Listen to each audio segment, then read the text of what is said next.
And you know what I'm proud of as I come here to Pensacola, thinking about all these things today? I'm proud of how millions of people rolled up their sleeves to take care of their neighbor during 8 hurricanes, 4 tropical storms in 16 months. It wasn't in the playbook when I got elected. They didn't say, okay, get ready for 8 hurricanes, 4 tropical storms. 1 million homes that were damaged. It wasn't in the playbook.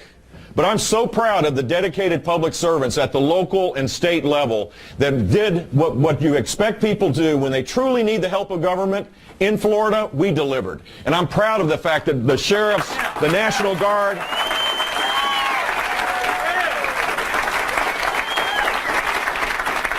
I came to this community 11 years ago, and we went to this very building.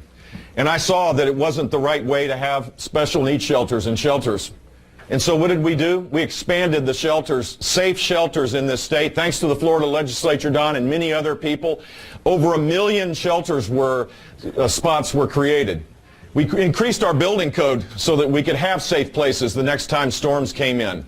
The Seabees, Pensacola Naval Air Station, saved the day in this very building. I am so proud of the United States military.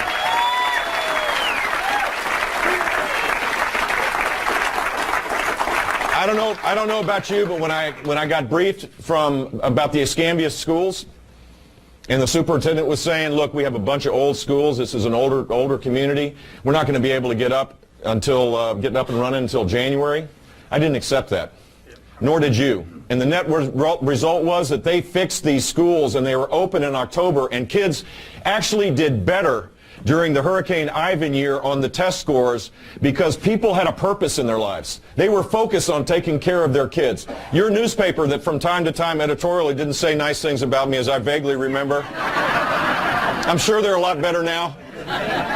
Your newspaper started providing coursework for the elementary schools and middle schools and high schools. Everybody came together, and this community rebounded. When I came here on that day, I saw what everybody else saw in this region.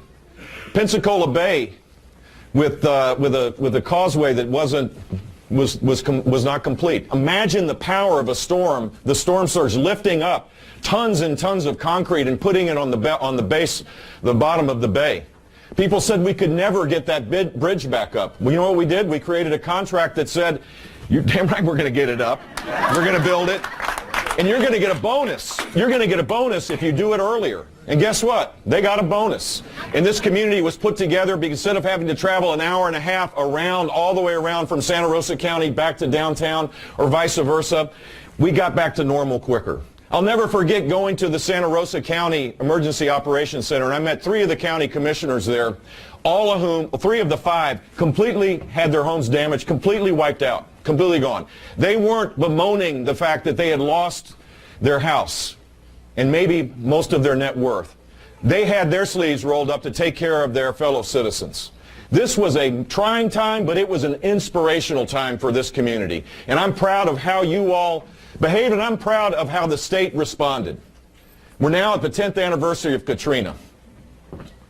And Katrina hit Florida first. You may have forgotten that. It hit down in the Keys. The Keys are kind of used to this stuff, so everybody says, oh, no big deal. Well, it was a pretty powerful storm when it hit. We were responding and recovering for 8 hurricanes and 4 tropical storms. We were all in on this stuff. And the interesting thing was that when Katrina formed, we were so good at this stuff that the Alan Levine, the head of the Agency for Healthcare Administration, calls me up and says, Governor, there's a huge problem in New Orleans. If that storm goes to New Orleans, they have special needs patients that won't be able to get out, and they're going to be stuck in hospitals, and the generators of these hospitals are in the basement of. This guy knew more about what was going on in New Orleans. I had to remind him he was the ACA secretary for Florida. But the simple fact was that when Katrina did hit Mississippi, and it hit with a vengeance, 20-foot storm surge, 20 miles into southern Mississippi, there was no first responders other than the Florida National Guard, other than the men and women of Florida.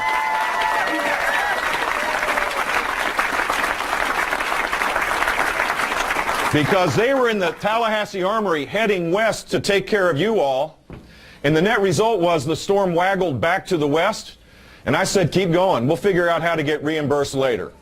And the net effect was 2,500 men and women from Florida, dedicated public servants, police officers, deputy sheriffs, fire marshals. We became the city managers of the 6 counties in southern Mississippi. As I said, I am really proud of how we do things in Florida, and so should you be.